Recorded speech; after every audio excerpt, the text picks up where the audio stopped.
You want to go right into last? Next speaker is LoretNewlin, Illinois Separation. We can have that musical interlude like right now. Please interlude. Are you saying you're not ready? No, she's ready. You look ready with all that stuff. That's my props to prop me up. I'm serious. I went to a little church back in Newton, and we had these, he called them potpourri classes. And we could sign up to...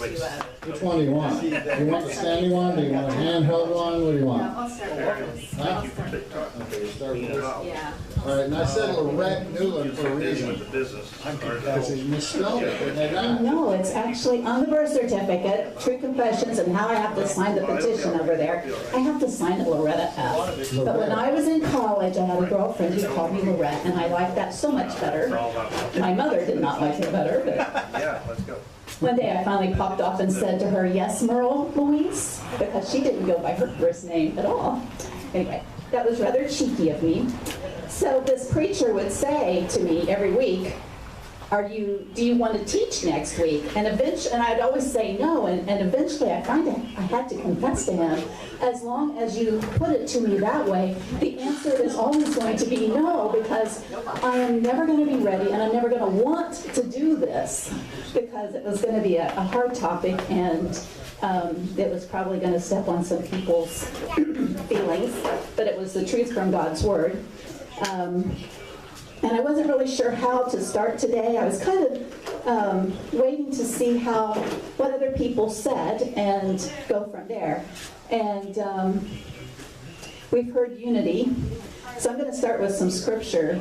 In the book of Ecclesiastes, it says there's a time to build up and a time to tear down.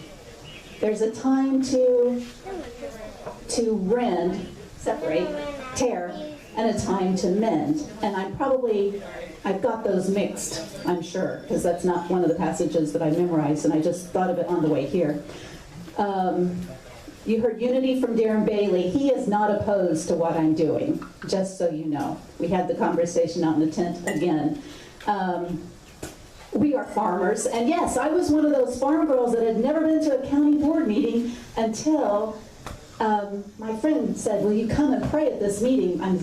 This is my first referendum to propose, and there's going to be opposition to it." And I said to her, "But I don't live in your county." And she goes, "That doesn't matter, you can pray." So I went, and Colin was there. He's the founder of Illinois Separation. And there were TV cameras, and there were reporters, and I'm like, this is really kind of a big thing, isn't it?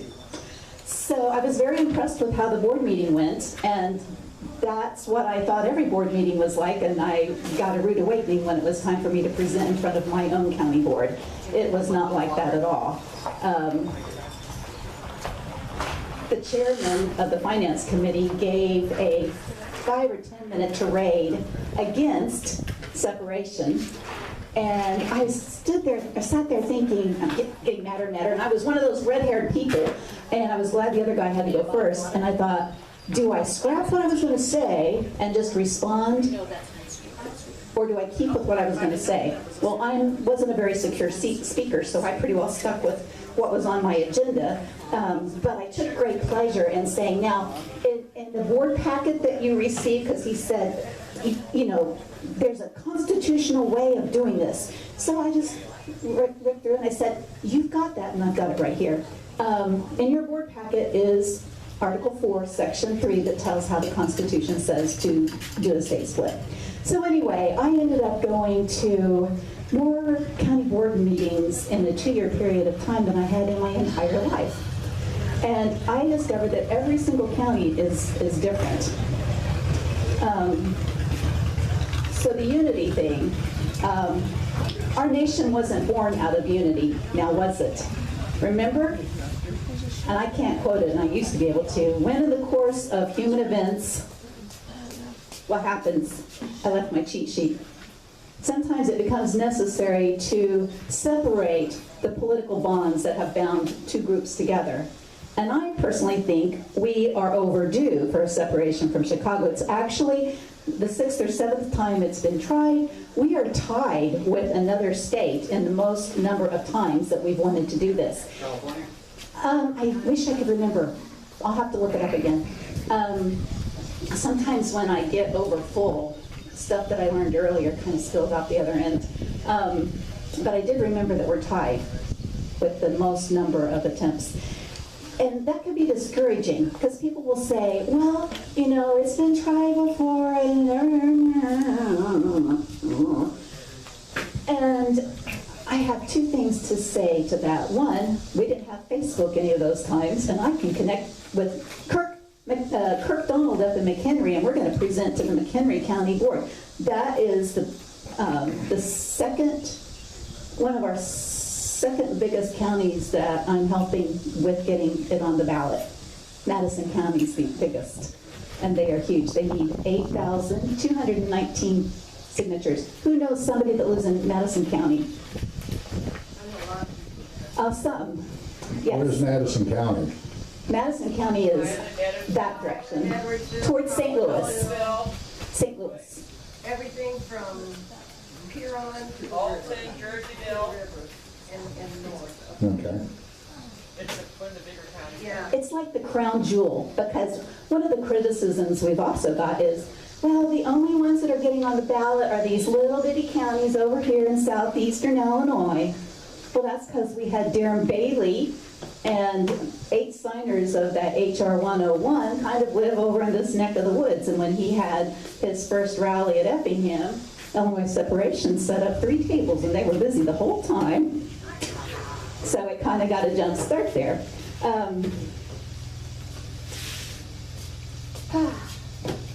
So, one of the reasons why we seek separation is because of those violations to the Constitution that the judge spoke of earlier. Of course, we all experienced the First Amendment when they violated just about every one of those this past year. The Second Amendment, the Floyd, the Fourth Amendment. But what I really wanted to talk about was Article 4, Section 4. And the judge spoke about the Republican government. This article says that the United States shall guarantee to every state in this union a Republican form of government, a little r, and shall protect each of them against invasion. Is that happening? Why, no. In fact, they're putting the welcome mat out. And on the application of the legislature or of the executive when the legislature cannot be convened, or in the case of last year, will not convene, against domestic violence. And this is the only time in my life, last year was the first time that I actually thought about buying a gun, because there was talk of Chicago thugs coming down to the safest part of the state. So, Get a gun? I did not, because Miss Lorette has trouble keeping track of where her car keys are, and I did not want to be responsible for keeping track of a firearm. That's the truth. Okay, so I told you I've been working with Madison County because it's big, and the little towns are a little easier. Little counties are easier because we kind of all know each other. One of their townships is the size of our counties over on the east side of the state, so I've been helping them. I got invited to speak at Collinsville at an informal GOP meeting, and it was kind of comical. I'll spare you the embarrassing, humiliating aspects of that. I'll tell you later if you want to know. But I started off by asking the question, if we elected the right governor, Oh, heck, she's not even in there. one that would make significant long-term changes, if he could, would separation be unnecessary? Because I'm thinking to myself, I spend a lot of time doing this, and if you think that electing the right governor is going to fix this, I will go back to working on my business and my yard and my house and all the other things I've neglected to do this. And every head. What's your guess? If we elect the right governor, will all of our problems be solved and we won't need to split? No, because he's limited. Or whatever his name was. We have, yeah. 2 terms and he did nothing. Chicago runs the state. Prime example, we had Trump who made it all better, and in 10 days, Biden screwed it all up. One day, he took the pipeline out on his first day. Yeah. His first day, and I think it was his first signing of those whatever they are, mandates. Executive orders. Executive orders. No, Illinois is too far gone. So I knew I was among friends, and it seems to be falling our lot that we speak after a candidate for governor. I was over at Highland, my home away from home, and Paul Schimpf was there. I didn't know that he was going to be there until I was already on my way there. And there was no place to sit next to Lori Fuller, who was going to be speaking on behalf of Illinois separation. I was just there for the handouts, to give the handouts. And the guy at the end of the table said, well, you're welcome to sit by me if you don't mind sitting by a politician. And I sometimes don't think very quickly, but I should have said, well, no, I don't mind sitting by you. My politicians hug me. But I live in Durham Bailey and out of New York and Mary Miller country, so that's a little different. But I thought, this does not bode well for Illinois separation to have to give our little presentation after the attorney who talks for a living and is talking unity. But Lori got up to speak. She did an awesome job, and the Highland people asked question after question after question. Our 5 minutes stretched into, I don't know, 15? And then you guys hung around afterwards, and some of those people have been our big petitioners. So the governor can't fix it. There's only so much he can do. So how many of you are from Bond County? Because that would be an important thing to know. Not really that many. Okay, how many of you are from counties where the referendum has not passed? Okay. Do you want it to pass? Oh, sure, and I know my county will do it. Okay. There are jokes in the voting line on Chicago. I have a paper I'm not going to read to you. This is what I did during my COVID vacation. I wrote what ended up being the board presentation that I gave in 6 different places.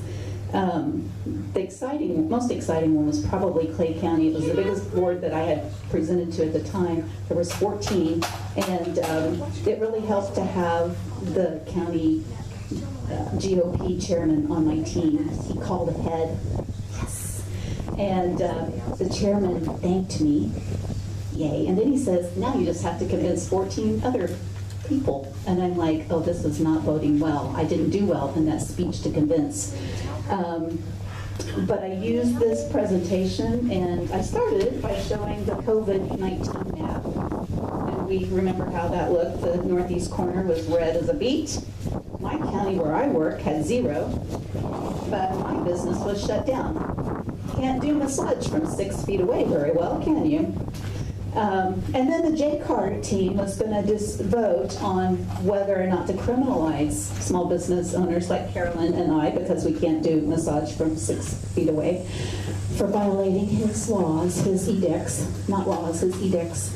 And at that time, this is this year's, but at the time, Paul Schimpf down in Monroe and your Senator Weaver were the only 2 south of the upper 1/5 of the state.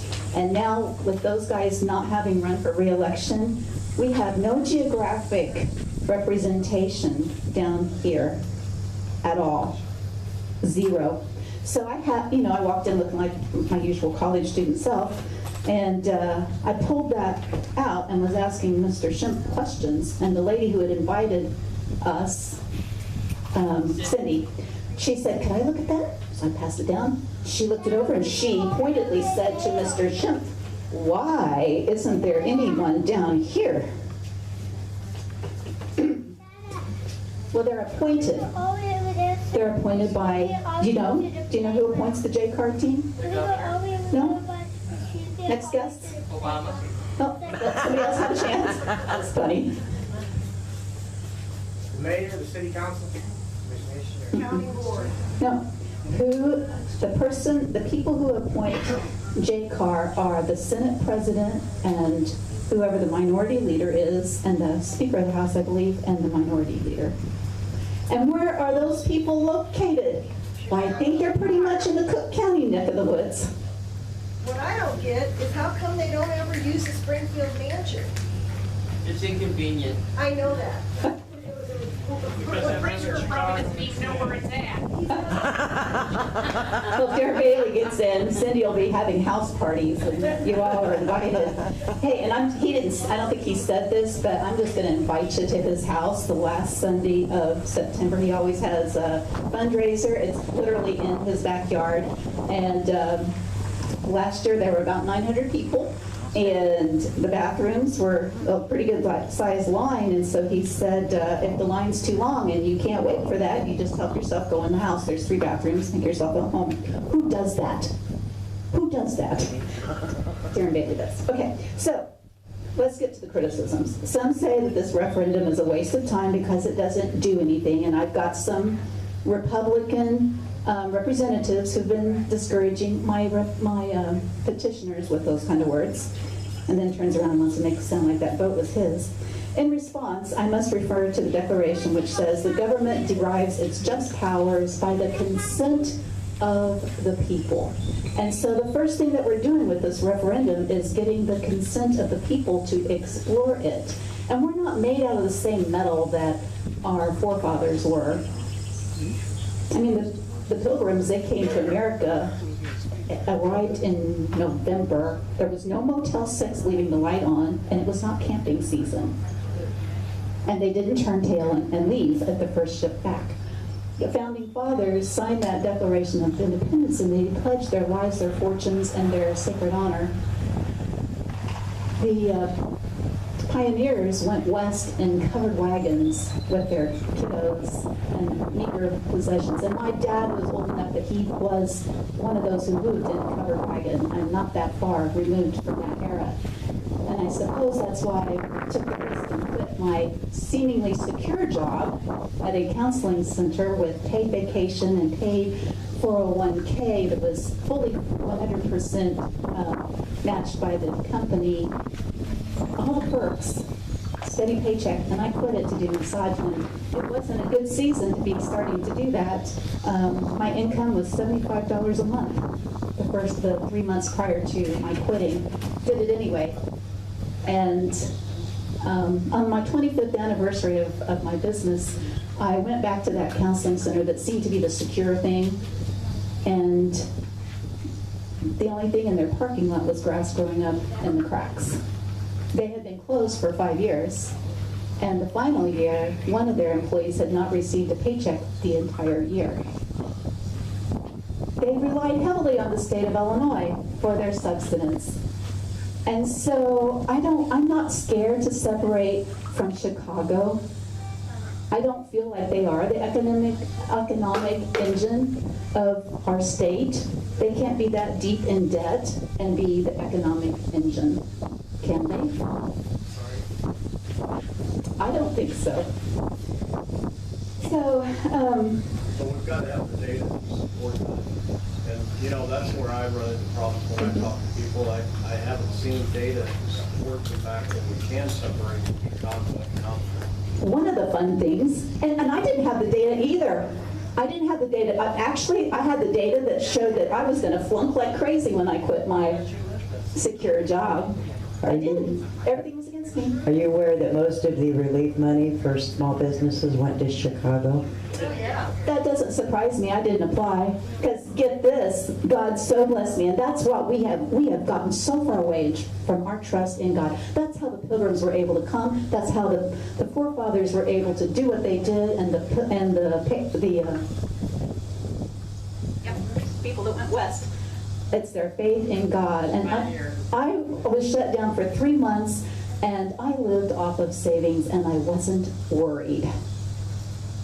And I really didn't pay attention to the government handout loans. But as far as the data, so when we get the votes, which we're getting them, I really had wanted to start on getting some of the boards together, but we had some major catastrophes in our movement, and I didn't plan to be the leader, but here we are.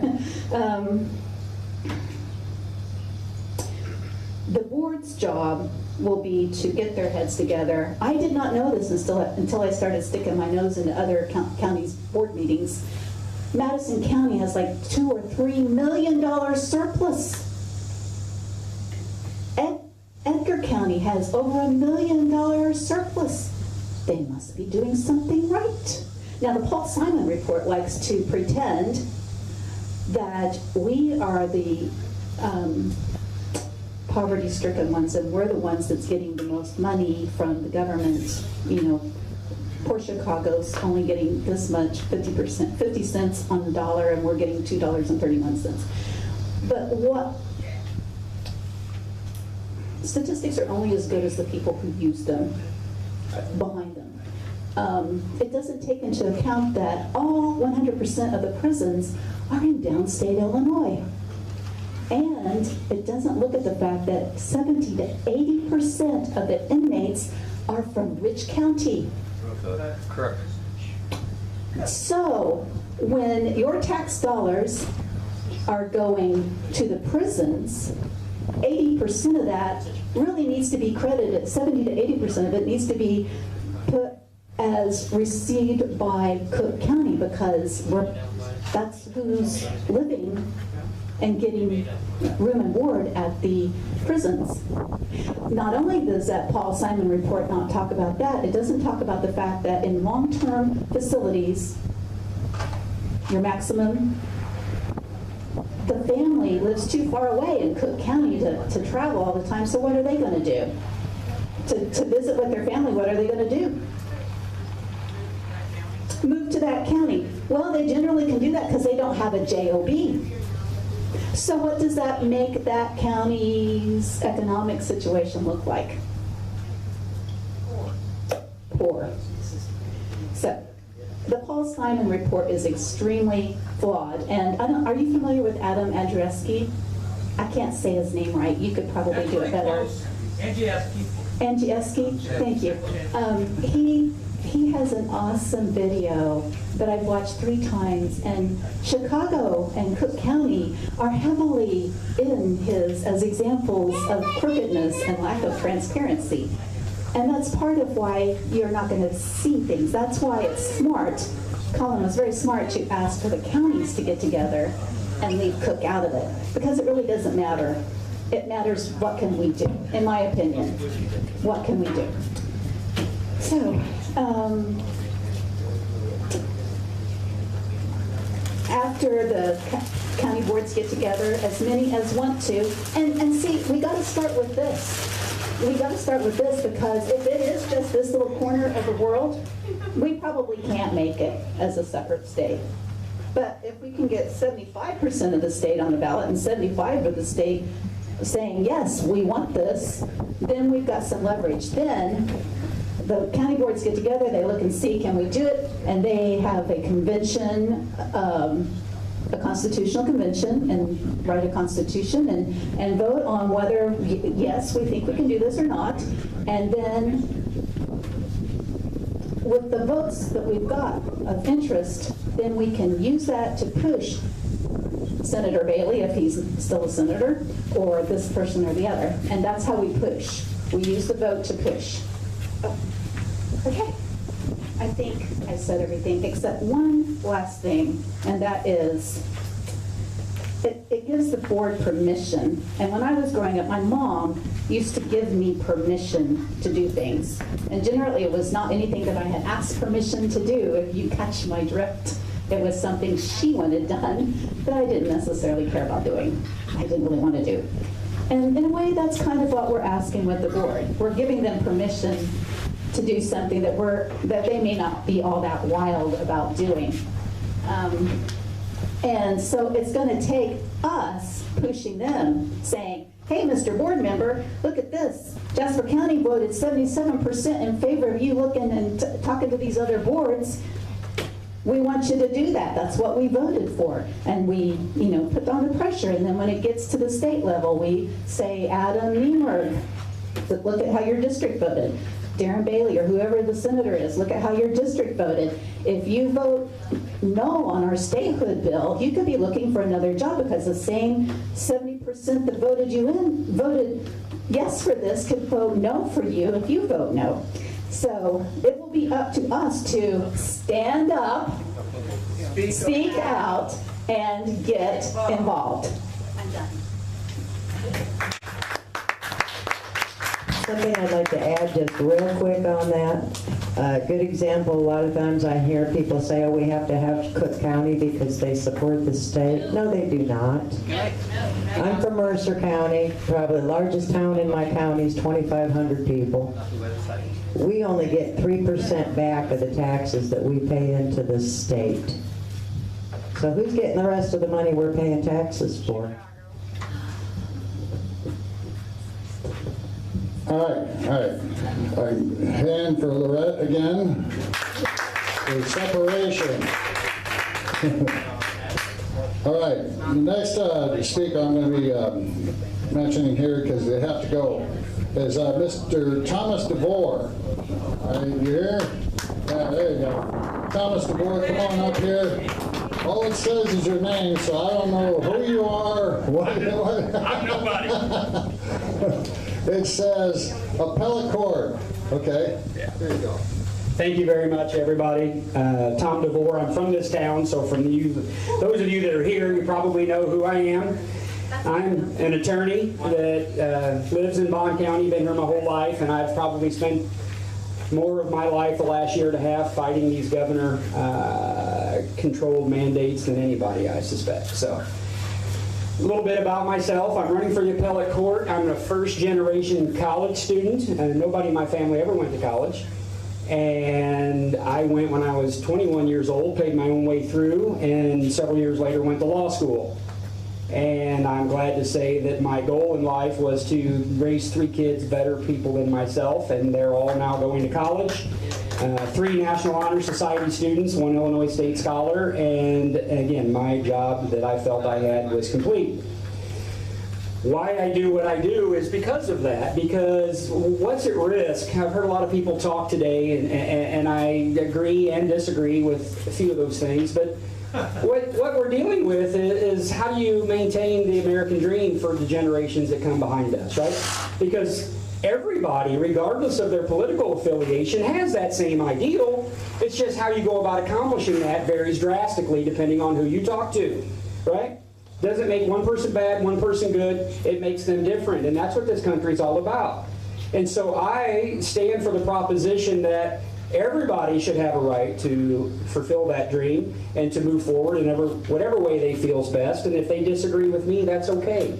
I am never going to badmouth anybody. I'm never going to say anybody is wrong or right. I'm going to say there are differences in opinion, and those differences in opinion should be respected. And people that believe that their opinion is not being followed by government has an obligation to, and you guys have said it before as you're here, you got to get involved. Because if you don't get involved and you don't try to pursue whatever you believe is right, then you need to quit talking about it and just move on with life. I'm going to give you an example.